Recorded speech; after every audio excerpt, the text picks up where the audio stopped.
नमस्कार साथियों, कैसे हैं आप सब। मैं advocate Akhilendra, practising lawyer, Allahabad high court and supreme court. आज जिस सब्जेक्ट पे हम बात करने जा रहे हैं वो बहुत महत्वपूर्ण है और मैंने अपने 10 साल के प्रैक्टिसिंग एडवोकेट प्रैक्टिसिंग अनुभव में इस चीज़ को पाया है कि अगर सिविल नेचर्स के केस, रेवेन्यू नेचर्स के केस अगर आप डील कर रहे हैं, अगर हमारे पास प्रॉपर्टी डिस्प्यूट्स है, तो सारे प्रॉपर्टी डिस्प्यूट इसी के इर्द गिर्द घूमते हैं और इसी के अंतर्गत ही मैक्सिमम डील होते हैं, कुछ कुछ सब्जेक्ट को छोड़ दिया जाए तो। साथियों, आज मैं बात करने जा रहा हूं ट्रांसफर ऑफ प्रॉपर्टी एक्ट के बारे में। इन चीज़ों पे मैं विस्तार से प्रकाश डालूंगा और चैप्टर वाइज क्लासेस अपलोड करता जाऊंगा अपने इन प्लेटफॉर्म्स पे। साथियों, अगर आप इस वीडियो को यूट्यूब प्लेटफॉर्म पे देख रहे हैं तो आप बेल आइकन हिट करिएगा, सब्सक्राइब करिएगा। अगर आप इस वीडियो को फेसबुक पे देख रहे हैं तो आप कमेंट करिएगा, फॉलो करिएगा और शेयर भी करिएगा। मैं यूट्यूब का लिंक जो है अपने फेसबुक अकाउंट्स में, जो आपका वो कमेंट बॉक्स होता है, उसमें फुलफिल कर दूंगा। ज़्यादा टेक्निकल चीज़ों में ना जाते हुए आते हैं मेन कंटेंट पे, मेन सब्जेक्ट पे, जिसको हम आज जानने का काम करेंगे। नाम से ही ये पता चल रहा है कि हम संपत्ति हस्तांतरण अधिनियम के बारे में बात करने जा रहे हैं। संपत्ति हस्तांतरण मतलब एक व्यक्ति अपने संपत्ति के अधिकार को दूसरे व्यक्ति को हस्तांतरित कर देता है या पार्टली डिलीवर कर देता है या कुछ राइट्स ट्रांसफर कर देता है। जो वो राइट्स ट्रांसफर होते हैं, वो ट्रांसफर किस तरीके से गवर्न होते हैं और क्या उनका स्कोप होता है, किस तरीके से उसकी लीगैलिटी है और किस तरीके से गवर्न होता है। देखिए, इसी में सेल डीड भी आता है, इसी में गिफ्ट डीड भी आता है। मैं उन पर विस्तार से जाऊंगा आगे। इसी में जो रजिस्ट्री हम बायनामा एक्सिक्यूट करते हैं वो आता है इसी में, हिंदी में जिसे हम अंग्रेजी में सेल डीड करते हैं उसे बायनामा हिंदी में, उर्दू में कहते हैं, जो अक्सर हमने प्रचलन में शब्द सुना है। अब शुरू करते हैं इस एक्ट के बारे में प्रारंभिक ज्ञान और नॉलेज से। यह एक्ट 17 फरवरी 1982 को ब्रिटिश द्वारा बनाया गया था, ब्रिटिश लॉ मेकरों द्वारा बनाया गया था और वो आज तक वह ब्रिटिश लॉ चला आ रहा है और वो अप्लाई हुआ उसी वर्ष 1 जुलाई को, 1 जुलाई 1882 को यह भारत के क्षेत्र में लागू। ये किन लोगों पे लागू होता है, अप्लाइज टू, किस पे लागू होता है? Transfer between the living persons. ऐसा नहीं है कि यह किसी मृत व्यक्ति पे ट्रांसफर ऑफ प्रॉपर्टी एक्ट लागू होता है। जो जिंदा है, जो अलाइव है, वही अपने राइट्स ट्रांसफर कर सकता है या कोई रिसीव कर सकता है। दोनों कंडीशंस हैं। गर्भ में बच्चे के लिए प्रोविजंस हैं, लेकिन उस पर कुछ रिजनेबल तरीके हैं, उन चीजों पे बात बाद में करेंगे इस एक्ट में। लेकिन यह पूर्ण रूप से जीवित व्यक्तियों पर लागू होता है। और जीवित व्यक्ति कौन होते हैं? जीवित व्यक्ति जो, जैसे हम लाइव पर्सन्स हैं, कंपनीज है, ये जीवित व्यक्ति जिनको पर्सन का डेजिग्नेशन मिला है, कंपनी भी पर्सन के रूप में ट्रीट की जाती है, तो वो भी प्रॉपर्टी ऑब्टेन कर सकती है, राइट्स ले सकती है।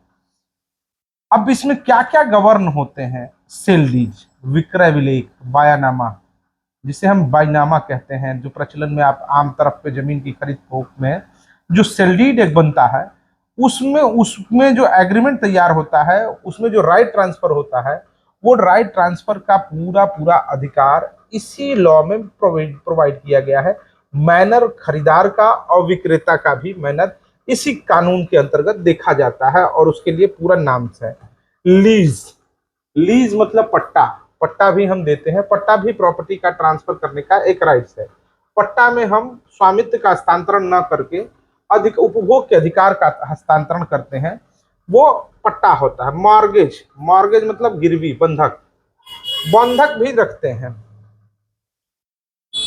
बंधक कोई रख दिया और कोई लोन हम पाते हैं उस मॉर्गेज के अगेंस्ट और लोन से अपना काम चलाते हैं, तो मॉर्गेज है जो राइट्स होता है। देखिए, सारे ट्रांसफर जो होते हैं म्यूचुअल होते हैं। म्यूचुअल मतलब कुछ ना कुछ उसके प्रतिफल देना ही होता है। जैसे लीज को में भी किराया होता है, पट्टा होता है, उसमें भी किराया होता है। गिफ्ट, गिफ्ट कोई करता है, दान करता है, किसी संस्था को, किसी मंदिर को कोई गिफ्ट करता है, और या किसी व्यक्ति को कोई गिफ्ट करता है, तो वो भी जो राइट ट्रांसफर होते हैं उसका भी इसी एक्ट के अनुसार होता है। एक्सचेंज, एक्सचेंज का मतलब यहाँ की संपत्ति तुम ले लो, वहां की संपत्ति हम ले लेते हैं, और ये ट्रांसफर कैसे होता है? ट्रांसफर टू प्रॉपर्टी एक्ट का जो है, ट्रांसफर ऑफ प्रॉपर्टी एक्ट के अनुसार ही होता है। यह जो एक्ट है इसी के अनुसार, ट्रांसफर ऑफ प्रॉपर्टी एक्ट के अनुसार ही होता है। क्या क्या एक्सक्लूड किया गया है, कौन कौन सी चीजें इसमें नहीं गवर्न होती हैं, क्या क्या गवर्न होती है, आपने तो जान लिया। क्या इस ट्रांसफर प्रॉपर्टी एक्ट में गवर्न नहीं होती है उसको भी जानना आवश्यक है। इनहेरेंस मतलब जो पुराने प्रॉपर्टी है, जो बाप दादाओं से मिलती आ रही है, वो इसमें गवर्न नहीं होती है। विल, किसी ने कोई विल एक्सक्यूट कर दिया कि मेरे मरने के बाद इनको मिलेगा। और सक्सेशन, सक्सेशन का मतलब जिसको उत्तराधिकारी क्रम में मिलती है वो ट्रांसफर का मैनर सक्सेशन एक्ट से होता है। विल के लिए अलग व्यवस्था है, और इनहेरिटेंस प्रॉपर्टी के लिए उनके पर्सनल लॉ के हिसाब से ट्रांसफर होता है प्रॉपर्टी। ऑब्जेक्ट क्या था इस लॉ के बनाने के लिए? सबसे पहली बात, इसका ऑब्जेक्ट था यूनिफॉर्मिटी। यूनिफॉर्मिटी क्या होती है भाई? तो भाई एक रूपता आए, एक स्वरूप में इन चीजों को बनाया जा सके। कहने का मतलब है एक लॉ हो और उसके लिए प्रेस्क्राइब व्यवस्था हो कि इस तरीके के अगर कंडक्ट किए जाते हैं, इस तरह का एक्ट ट्रांसफर किया जाता है, तो यही पर्टिकुलर मैनर सब में अडॉप्ट किया जाएगा, जिससे लोगों के बीच में भ्रम ना हो, कंफ्यूजन ना हो। सेल डीड एग्जीक्यूट की जाएगी तो उसके लिए किस तरीके का मैनर अपनाया जाएगा, वो चीजों यूनिफॉर्म करने के लिए, यूनिफॉर्मिटी करने के लिए, लीज अगर कोई भी व्यक्ति करता है किसी के पक्ष में, या कोई स्टेट करती है, तो उसके लिए क्या तरीका होगा, वो एक यूनिफॉर्मिटी के बारे में डिस्कस करता है। और यह डिस्कशन बहुत रीजनेबल इसलिए भी है कि क्योंकि वो इसमें एक दूसरा ऑब्जेक्ट भी है, उनके लिए लीगल एक्सपेक्ट में प्रोटेक्शन हो और निश्चितता हो। निश्चितता मतलब श्योरिटी हो। मैं आपको बार बार बता रहा हूं, यूनिफॉर्मिटी, लीगल प्रोटेक्शन, ये चीजें, तीन चीजें इस ऑब्जेक्ट था इसके बनाने के लिए, कि एक रूपता मिले, निश्चितता हो, और कानून सबके लिए एक बराबर हो। ये एक चीज इसके लिए बनाई गई। स्कोप एंड एप्लीकेबिलिटी, इनके क्षेत्र हैं और किस किस पे लागू होते हैं। तो बायलेटरल ट्रांसफर पे लागू होते हैं। बायलेटरल ट्रांसफर क्या होते हैं? बायलेटरल ट्रांसफर वो कहे जाते हैं जो एक पक्ष दूसरे पक्ष के साथ करता है। Bilateral transfer of property by the act of parties. कहने का मतलब, अगर ये रिमोट हम दे रहे हैं, आप एक सपोज करिए, एक ये प्लॉट है और इस प्लॉट को हम ट्रांसफर कर रहे हैं, तो इसके एवज में हम धन प्राप्त करते हैं या कोई प्लॉट प्राप्त करते हैं, तो ये बायलेटरल ट्रांसफर होता है। मतलब दोनों ओर से ट्रांसफर होता है। एक तरीके, या तो उसकी वैल्यूएशन ट्रांसफर होती है, तो ये बायलेटरल ट्रांसफर होता है। Mostly deal with the immovable property, मतलब ये सबसे प्रायः इसको जो अचल संपत्ति है उसमें डील किया जाता है। Does not apply to transfer the operation of law, किसी तरीके के कानूनी ट्रांसफर को यह रिकॉग्नाइज नहीं करता है।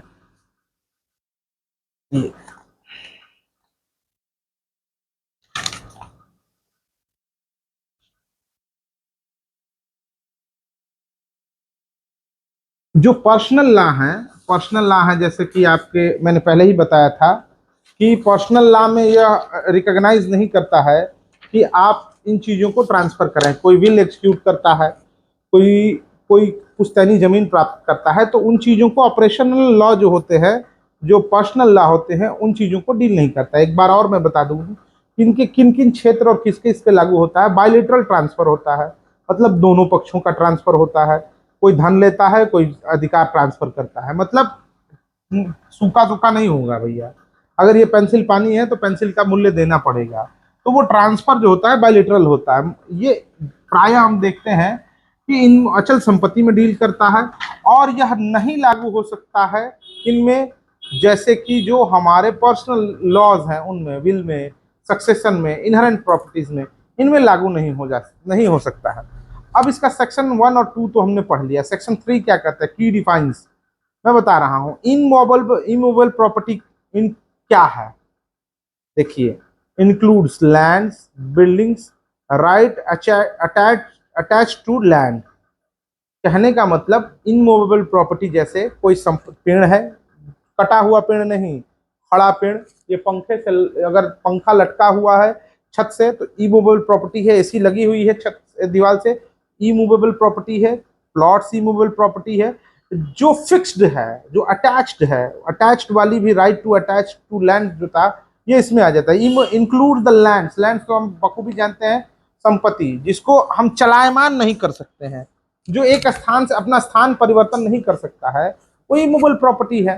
तो इस चीज को तो हम जानते ही हैं। इंस्ट्रूमेंट क्या होता है? इंस्ट्रूमेंट पर्टिकुलर एक्ट में देखिए, इंग्लिश इसलिए जरूरी है लॉ में कि पूरी कोड जो है इंग्लिश में ही है और कंफ्यूजन होने पर ही इंग्लिश को ही प्रेफर दिया जाता है। तो इंस्ट्रूमेंट क्या है? इंस्ट्रूमेंट रिटन डॉक्यूमेंट है। रिटन डॉक्यूमेंट को हम इंस्ट्रूमेंट कहते हैं, वही उसका माध्यम है।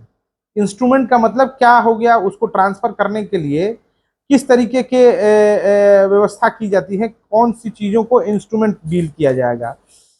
और अटेस्टेशंस क्या होता है? अटेस्टेशंस मतलब होता है दोनों पक्षकार साइन करें और उनके दो फ्री विटनेसेस साइन करें। और यह रजिस्टर्ड क्या होता है? सारा मामला रजिस्टर्ड पे ही डील होता है इसका भाई, ये तो जान लीजिए। कोई भी सेल डीड 100 रुपए के स्टाम्प पे आपने दे दी कि फला व्यक्ति को दे दिए, उस पर डील नहीं होता है। डील किस पे होता है? पूरा पर्टिकुलर रजिस्ट्रेशन होना चाहिए। जो 1908 का रजिस्ट्रेशन एक्ट है उसके अनुसार इसका रजिस्ट्रेशन होना चाहिए। अब इसकी वैलिडिटी क्या है? इसमें कौन कौन से ट्रांसफर वैलिड माना जाएगा? सबसे पहले तो कॉम्पिटेंट ट्रांसफरर। कॉम्पिटेंट ट्रांसफरर का मतलब ये होता है कि जिस संपत्ति का हम ट्रांसफर कर रहे हैं, जिस संपत्ति को हम बेच रहे हैं, खरीद रहे हैं, गिफ्ट दे रहे हैं, पट्टा कर रहे हैं, लीज कर रहे हैं, उसका संपूर्ण स्वामित्व और उसको ट्रांसफर करने का अधिकार मेरे पास लीगली हो, कानूनता हो, उसके स्वामित्व हम रखते हो, या उसको ट्रांसफर करने का राइट्स मेरे पास पूरा पूरा हो। ट्रांसफरेबल प्रॉपर्टी, जो हस्तांतरण किया जा सके। ऐसा नहीं है कि ताजमहल को आपने बेच देना है, ऐसा नहीं कर सकते आप। जो ट्रांसफरेबल प्रॉपर्टी है उसी को किया जाता है। Law object and consideration. Lawful object मतलब कानूनी उद्देश्य जो होता है, लॉफुल जो ट्रांसफर हो उसका कोई ना कोई विधि सम्मत ऑब्जेक्ट हो, उद्देश्य हो। किसी की हत्या के लिए कि फला व्यक्ति की हत्या कर दो, मैं तुम्हें एक पूरा भूमि दे देता हूं, वो ट्रांसफरेबल जो है ओरिजिनेबल नहीं होगा और कंसिडरेशन नहीं होगा। जो कानूनी मान्यता और कानूनी वैधानिक दृष्टिकोण से मान्यता प्राप्त है वही ट्रांसफरेबल लॉफुल ऑब्जेक्ट उद्देश्य के लिए ट्रांसफर किया जाता है। Compliance with the legal formalities. Compliance with the legal formalities में क्या होती है? रजिस्टर्ड डॉक्यूमेंट होना चाहिए, अटेस्टेशन होना चाहिए। अभी मैंने पीछे बताया अभी मैंने जस्ट बिहाइंड बताया कि और इंस्ट्रूमेंट में होना चाहिए, रिटन डॉक्यूमेंट्स होना चाहिए। तो ये लीगल फॉर्मेलिटी होती फ्री। और जो व्यक्ति ट्रांसफर कर रहा है वो अपने ट्रांसफर जो बायलेटरल ट्रांसफर हो रहा है फ्री कंसेंट से होने चाहिए। फ्री कंसेंट, कंसेंट्स का खेल तो भाई प्रॉपर्टी के ट्रांसफर में बहुत महत्वपूर्ण रखता है कि कंसेंट कितना फ्री है। किसी के पिस्टल के नोक पे किसी को फोर्सफुली ट्रांसफर अगर कराया गया है तो वो ट्रांसफर जो है, वो एग्रीमेंट जो तैयार किया गया है वो गलत है और उसको कानूनी मान्यता प्राप्त नहीं होती है। पॉपुलर सेक्शंस क्या हैं इसके? Type of the transfer under the TPA, इसका शॉर्ट फॉर्म टीपीए होता है। ट्रांसफर और टाइप देखिए, सेल जो होती है 54-55, सेक्शन 54 और 55 में पूरा डिटेल में सेल को समझाया गया है, विक्रय को समझाया गया है कि किस तरीके से विक्रय होगा, क्या विक्रेता की ड्यूटी होगी, क्या क्रेता की ड्यूटी होगी। अन्य क्लासेस में मैं डील करूंगा। मोटा मोटी फर्स्ट क्लास है ये, पहला इस एक्ट का क्लास है, तो मैं आपको थोड़ी थोड़ी आराम से समझाने का कोशिश करूंगा, ओवरबर्डन न करूंगा। मॉर्गेज जो होता है सेक्शन 58 से लेके 104 तक डील किया जाता है। मॉर्गेज के टाइप, किस प्रॉपर्टी को मॉर्गेज किया जाता है, किस तरीके का राइट्स उसमें ट्रांसफर किए जाए, वो तमाम 58 से लेके 104 तक किए जाते हैं। लीज जिसे पट्टा हम कहते हैं वो 105 से लेके 117 तक के सेक्शंस में डील किए जाते हैं। और एक्सचेंज जो होता है 118 से 121 में डील किया जाता है, और गिफ्ट जो है 122 से 129 में। एक्सचेंज कौन सी संपत्ति कैसे एक्सचेंज की जाएगी और किन संपत्तियों का गिफ्ट डीड किया जाएगा। एक केस लाभ कोड में कर दे रहा हूं, जिसको पढ़ के और थोड़ी सी आपकी प्रॉपर्टी ट्रांसफर और प्रॉपर्टी एक्ट के बारे में थोड़ा सा और स्कोप खुलेगा। लेटेस्ट लॉ बताने जा रहा हूं, जो मैं पुराने कोड्स को, पुराने लॉज को डील बहुत कम करने की कोशिश करता हूं, लेकिन आपको मैं बता दूं लेटेस्ट लॉ जो है, लिखिएगा आप, Messrs Shri Ram building co versus union of India के मामले में ऑनरेबल सुप्रीम कोर्ट का लॉ है 2024 SCC online 102। Land issue land should to be tried the party dispute earlier agreement held the section 53A protect the buyer of possessions. उसके खरीदार के कब्जे के बारे में बात करता है, उसको प्रोटेक्ट करता है। Principal doctrine of the part preference the referendum. तो ये सुप्रीम कोर्ट ने कहा कि वो किन किन चीजों के लिए प्रोटेक्ट करता है, बायर्स को प्रोटेक्ट करता है। इस चीज को पढ़ेंगे आप थोड़ा सा, इस केस को मैं अगर कहेंगे तो फिर दोहरा दूंगा, और इस केस स्टडी के बारे में अगर पूरा नाम से जानना चाहेंगे तो उस केस के लिए भी पर्टिकुलर मैं वीडियो एक ला सकता हूँ, केस लॉज के लिए एक अलग से वीडियो ला सकता हूँ। एक बार मैं इस केस को फिर से दोहरा देता हूँ। Mister Shri Ram building colony com versus union of India SCC online 102 2024 की ये केस है। अब एक मोटा मोटा फिर से ओवरव्यू दे दूं। ट्रांसफर ऑफ प्रॉपर्टी दो पक्षकारों में होते हैं, पक्षों पार्टीज में होते हैं, जो लाइव हो, जीवित हो। इसमें sale, gift, exchange, mortgage, lease और असाइनमेंट्स देखे जाते हैं। ये मोटा मोटी इसका लीगल है। इंपॉर्टेंट ऑफ लीगल प्रैक्टिस क्या है? Use the real estates. इनकी लीगल प्रैक्टिस क्या है, कानूनी इसमें कहाँ कहाँ प्रयोग में आते हैं, कहाँ कहाँ आते हैं? तो रियल एस्टेट्स में, लैंड डिप्यूट में, टेनेंट्स में, और ये कहाँ कहाँ रेफरेंस किए जाते हैं? सिविल कोर्ट्स में, प्रॉपर्टी रजिस्ट्रेशंस में, दो जगह ये रेफरेंस किए जाते हैं। लिंक्ड लॉ क्या है, इनसे कौन कौन से लॉ जुड़े हुए हैं? तो किसी भी डॉक्यूमेंट इंस्ट्रूमेंट को तैयार करने जाएंगे तो कॉन्ट्रैक्ट इन्वॉल्व होगा ही, कॉन्ट्रैक्ट एक्ट हो जाता है। और चूंकि यह रजिस्टर्ड इंस्ट्रूमेंट होता है, रजिस्टर्ड एक्ट होता है, रजिस्ट्रेशन कराना है, तो यह जो स्टेट है, जो रजिस्ट्रेशन एक्ट है 1908 का, उसमें रजिस्ट्रेशन होता है। और इंस्ट्रूमेंट के लिए, इंस्ट्रूमेंट की वैलिडिटी के लिए इंस्ट्रूमेंट एक्ट, इन तीन चीजों से लगता है। ये मोटा मोटी इन चीजों से इसे इंटरकनेक्ट एक्ट हैं, जिनको इनके साथ पढ़ना चाहिए और आपको बेहतर डिफिनेशन मिल जाएंगे। तो ये था आपका पहला अध्याय, पहला chapter transfer of property act का। देखिए, ट्रांसफर ऑफ प्रॉपर्टी एक्ट को मूल रूप से जानने के लिए, मूल रूप से वास्तविक रूप से जानने के लिए थोड़ा सा दिमाग एप्लीकेबल करना पड़ेगा, क्योंकि लॉ जो होता है बहुत आसान तो होता है, लेकिन उतनी भी सरल नहीं होती है जिसको हम उतनी सरलता से डील कर सके।